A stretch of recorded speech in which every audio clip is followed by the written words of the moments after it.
Hey losers, I'm Coral. Welcome back to my channel.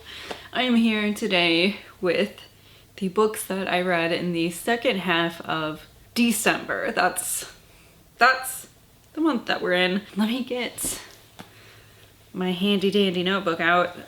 Let's see. So, I will be talking today about the books that I read in the second half of the month. If you're like, what happened to the books that you read in the first half of the month? I did film a video with those, check that out. But I've been reading too many books, in my opinion, for me to be able to talk about in detail at the end of a month. And so I'm breaking it up into 2 videos. And I think it's working well. What do you think? Let's get on with my bookie stats that probably nobody except for me cares about. In the second half of December, I read 8 books, which brings my total for the month to 15 books. 8 of them were off of my TBR. 2 of them were horror books, 3 were fantasy, 1 was a thriller, 1 was kind of like sci-fi, and 1 was kind of like paranormal. I don't know, they're a little bit like genre bendy. I read 3,493 pages in the second half of this month, which is about 218 pages per day. My total for the month is 6,038 pages, which is fucking bananas. Let's see. The oldest book I read in the second half of the month was published in 1995. Then we jumped to 2015. I read 2 books that were published in 2021, 1 from 2022, and 3 new releases. 6 of the books that I read in the second half of the month count towards my Read What You Own challenge. The 2 that don't, 1 was a Christmas gift and 1 was a reread, so I'm not counting that towards my total. Now, let's fucking talk about some books. So, first, let's talk about PTSD Radio by Masaaki Nakayama. This was published in 2022, but I don't know if that means it was just published in the US in 2022. Could be, could also have not been. I don't know. I know this author because I read Fuan no Tane last year. However, I don't think I ever talked about it on here because what I found was like fan translated, because I don't think that this has ever officially been translated into English. So you cannot find an English copy of it. Anything that you read is not like officially translated. So I wasn't really sure how to talk about it, being that I don't even know if like what I read is the story, you know what I mean? I'm just like, I don't know. So I did enjoy that, whether or not that is like really like the volumes that I read, I don't know. So Zach actually got this for me for Christmas.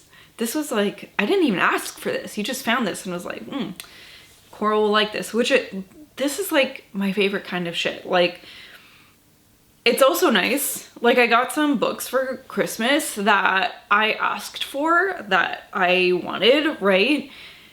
I specifically asked for them, but I really love the books where it's like, it's a surprise. And I don't know, because there's something about like, oh, you think I'll like this? And I really want to read it. Like, why do you think I'll like this? Will I? I don't know. Anyway, so I was really excited about this. However, I do have to say, I don't think I liked this as much as the translated version of FNT that I read. And this is like really the same format. Really short stories, creepy. I think this one had more of a theme that it was following, and that was okay. But I thought Fuan no Tane was like really creepy, and this one was less creepy. Not bad still, like a good horror manga. And it is like really nice to see a horror manga that's not Junji Ito. As much as I love him, like I know that there are so many out there and so many that I'd love to read, but they're like not translated into English officially. Like it's just like stuff I can find on the internet. And so I always feel It's like, should I read it then? I don't know. Not that I don't know. It's just like, it feels almost like I'm pirating at that point, and I don't even know if what I'm reading is the actual book, you know what I mean? So I don't know how I feel about it, but I am going to buy the other collections of this when they come out. I don't know, is there a second one already? Maybe, but it was nice to read this. It was nice to see horror manga here in the US. Like, please translate more. That's all, thank you. I read Assassin's Apprentice by Robin Hobb. This is the first in a trilogy, but I do believe that Robin Hobb's books have kind of like a world, what do they call it? Fuck. Like Brandon Sanderson has the Cosmere universe. Maybe that's what I mean. Like the Robin Hobb universe. I don't even know what to call it because I've only read one book. But I did notice that they referred to the Rain Wilds in this, which I have like another series of hers that's like the Rain Wilds Chronicles or something like that. So it's like, oh, okay, this must kind of all tie together. So that's kind of exciting. But this leg of it is a trilogy as far as I know. So this is the first in a trilogy about Fitz, who is a royal bastard.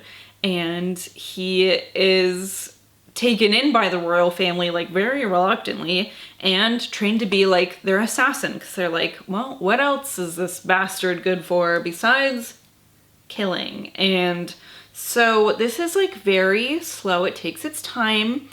It definitely goes through a large part of Fitz's like growing up age, like from childhood into I don't know if he's quite an adult towards the end of the book, but definitely getting there. As far as anyone cares, like he's doing adult things in this, you know what I mean? Not like weird adult things, but I mean like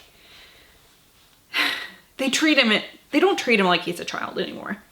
And I don't know why I'm being so awkward today. I'm so fucking sorry, but he's trained as an apprentice. It takes its time. It's slow paced, but I really liked it. It reminds me a lot of the fantasy I read growing up, because okay, I know I've talked about this before, but there was a time I lived with my dad when I was a teenager.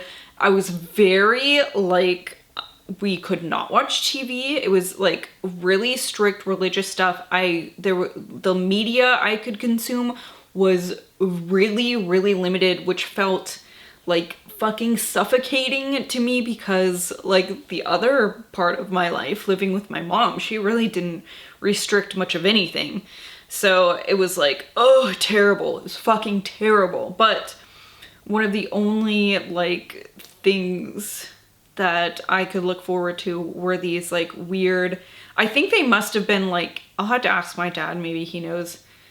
They must have been like Easton editions or whatever, you know, those like big leather bound.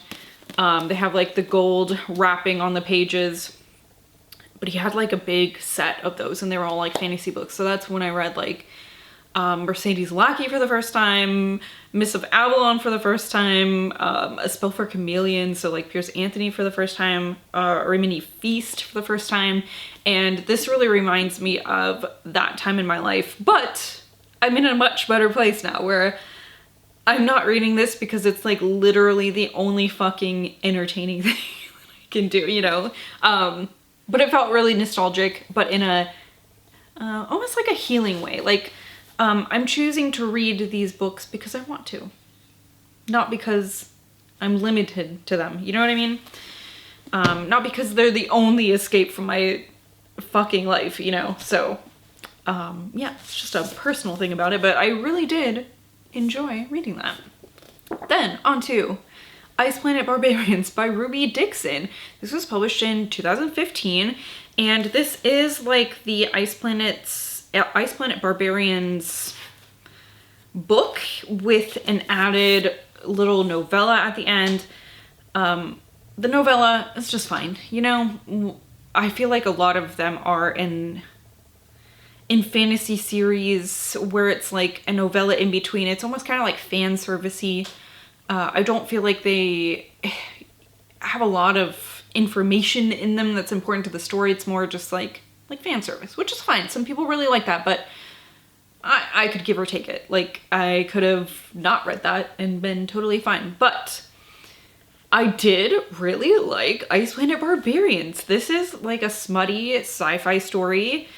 And there are some parts of it that are like, these women are abducted by other aliens.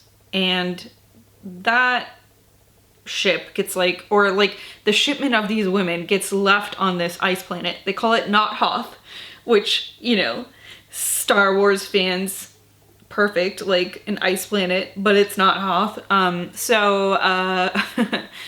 What was I saying though? When they're taken captive by these first aliens, there is some like non-consensual stuff done to them. So that part is like not very nice, obviously. And if that bothers you, I feel like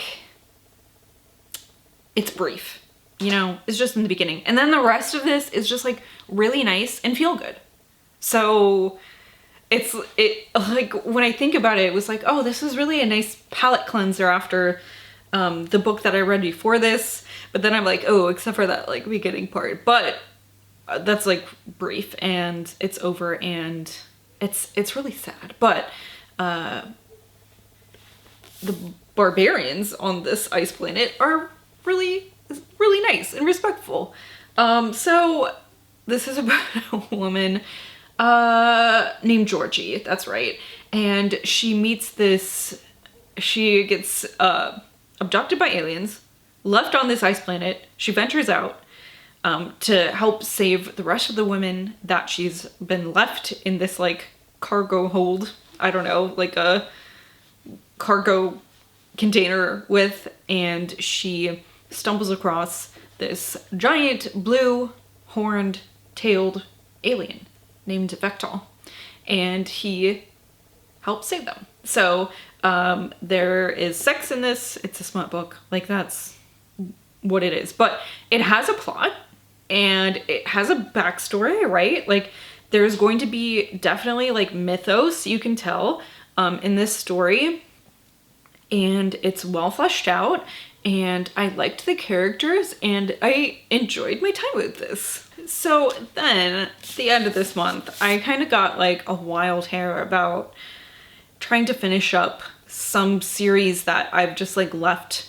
sitting for a long time. So I think it was last month I reread, now I can't remember, like, was it at the beginning of this month or was it last month? I don't know. I read Hellbent though. Or no, I read Ninth House again.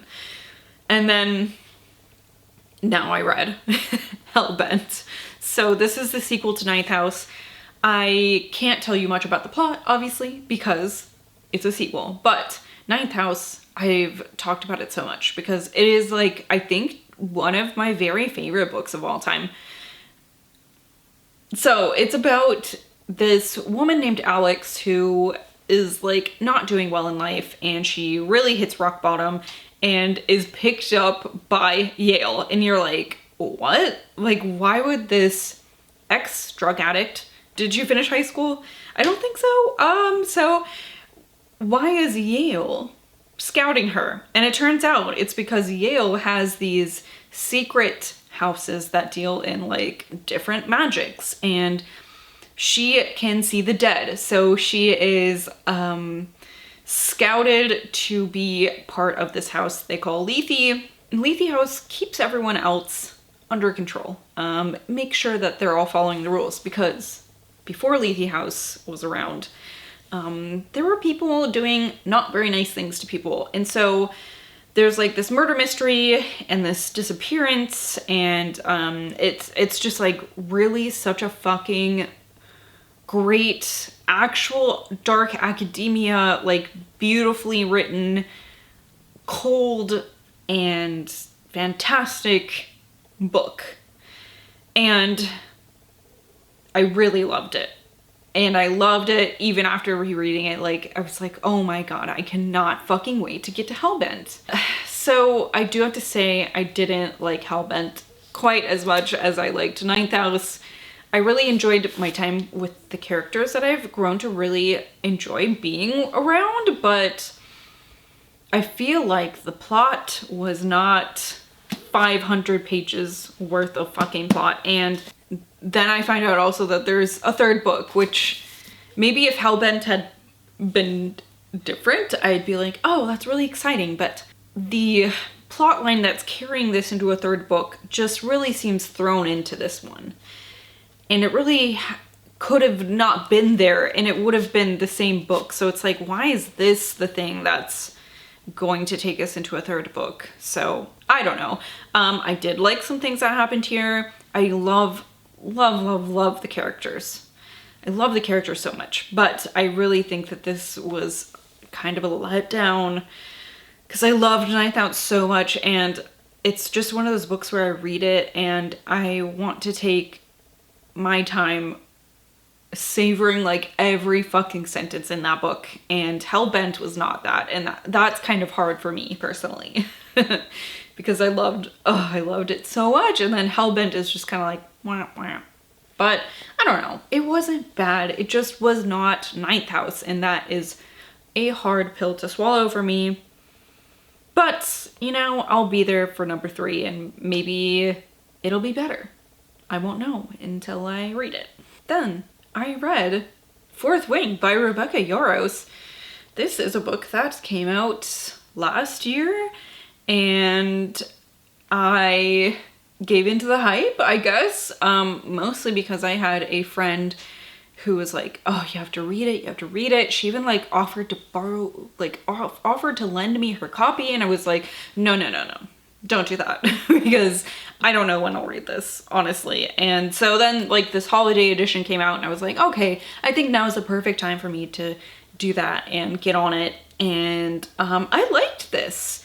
I was not blown away by this. I think a lot of it is the writing, and let me get into this. This is about a young woman named Violet, and this is a world where it is at war with these Griffin riders, and I'm not really sure if it's like a different like country. I don't know. Honestly, I have to think about it, and I don't know. But Violet is going to a college to become a dragon rider warrior, right? So they will be fighting like these Griffin people. And there's also like this history with this rebellion and stuff like that. And really you're with Violet as she is going through this schooling. That's a lot of it. It's kind of, that is a lot of it. And I have to say, I was fine with that. I like books like that.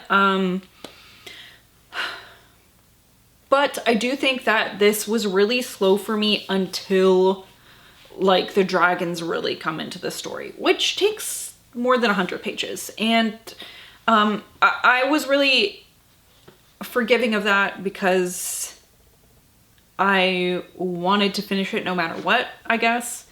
And because I liked what was happening well enough. There is like some sexual tension in this, so like that's great. And this does have a trope. I won't say which trope because I feel like that might give it away, right? But there is this trope that I really love in like romantasy books that I think this author does really well. But I also think that this author's writing is very heavy-handed. I don't know if this is a debut. Oh no, it says she is the best-selling author of more than 15 novels. So that's surprising to me because it really has like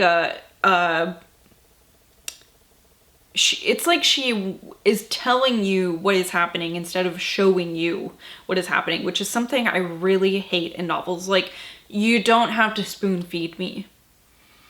You don't have to spoon feed me. Also, I feel like I'm somebody who cusses a lot, but like the cussing in this book, it almost felt like when I went to church school and like the church school kids, their parents don't cuss, right? Because they're churchy, and like the kids don't cuss and their siblings don't cuss, right? Nobody cusses. They don't hear anybody who cusses because your whole world is this church and nobody fucking cusses.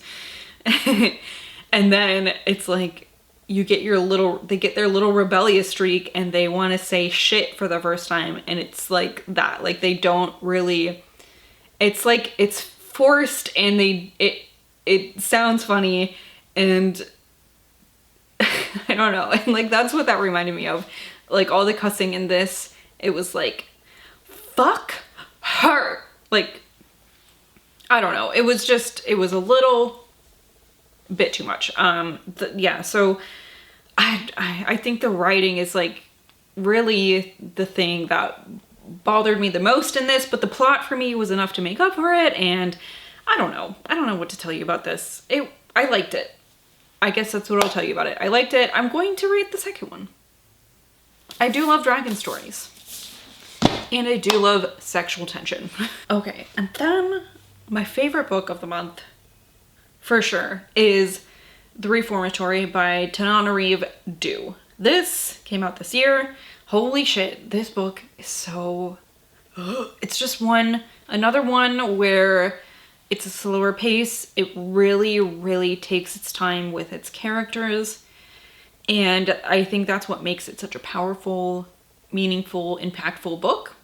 This is about a young boy named Robbie who he's like 12, so he's young. And his family life is like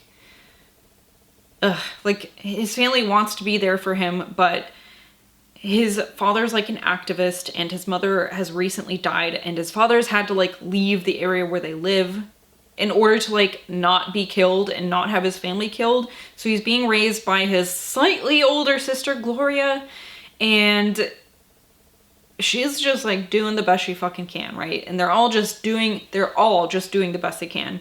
And luckily they have a little bit of a community around them, but they live in like the Jim Crow South in the 50s, so it's not safe. And Robbie gets into a little bit of an altercation, like it's nothing more than like a schoolyard tussle, right? And he ends up getting sent to this reformatory, and it is like haunted as fuck by the spirits of boys who have died there. And Robbie can see them. So this is like a terrible place. Terrible things happen to the children here. Most of the children here shouldn't be here. And there's also like, there's like a black side and a white side. And you know that like the white side, the boys sent there have obviously done things that like maybe could warrant them being sent somewhere. Not even really to this place because it's terrible. But like, I don't know. It's just really fucking sad. So this is kind of like a social horror a little bit. I don't know if most people would categorize it as that because it's like kind of parallel to some things that happen today, but not exactly what happens today, but like similar, you know, black children getting sent to prison for crimes that white children would not get sent to prison for, and you know, things like that. So but this is a story about Robbie trying to survive the fucking reformatory, and it is heartbreaking, and it's a hard read for sure, and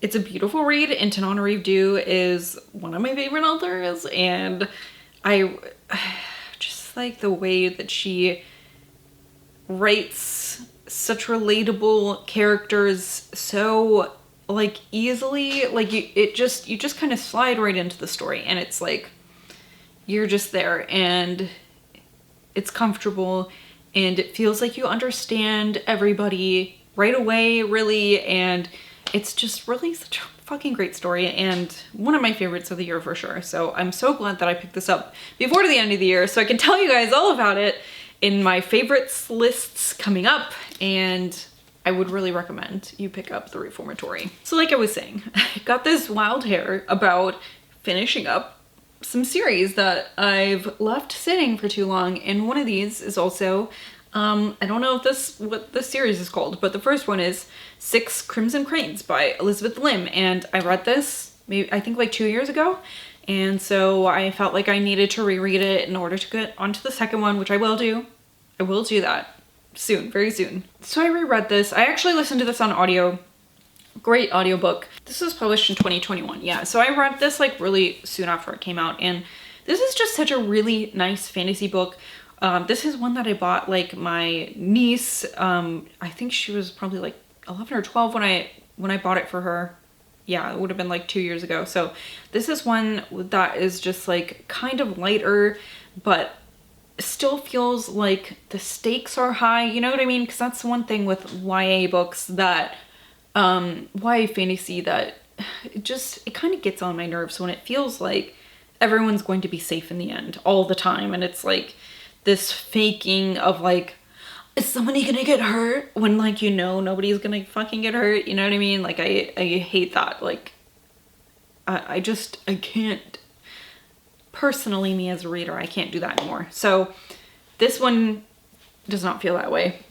But it also isn't a fantasy book that's like very dark. I think that younger readers can also read this, and it's just like so nice. A really nice story about like the love between siblings. In this, there is this princess, Shiori, who is young and kind of carefree. Like the biggest worry in her life, well, she kind of has two. One, she has to get married to somebody she doesn't know and assumes she won't like. And two, she finds out that she can perform magic, which is something that is forbidden in the kingdom she lives in.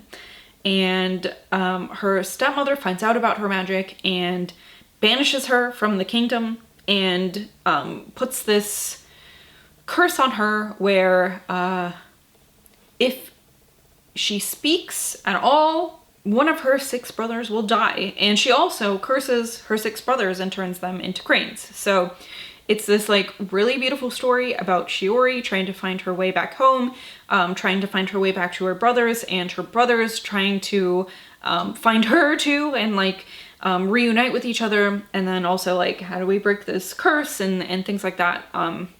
It's just a really fucking nice story. I love it so much. Even as a reread, it's great. And as an audiobook, it's great. And it's just so cute and sweet. And I can't wait to read the next book. Okay, then finally, I read Red Widow by Alma Katsu. This I wanted to pick up because I had heard when it came out. I think this came out in 2021. And I was like, a spy thriller. That's not really my thing. But then I read that, like, she has a background in that. Like, she, at one point, was an intelligence agent. And it's like, oh, whoa, that's, like, legit cool. So I wanted to pick this up. I've been wanting to read some more of my thrillers, which I've been neglecting. So I was like, oh, I just have this one more of her books left that I own. And I want to read a thriller, and it's really interesting that she has a background in this. So this is like definitely a spy thriller.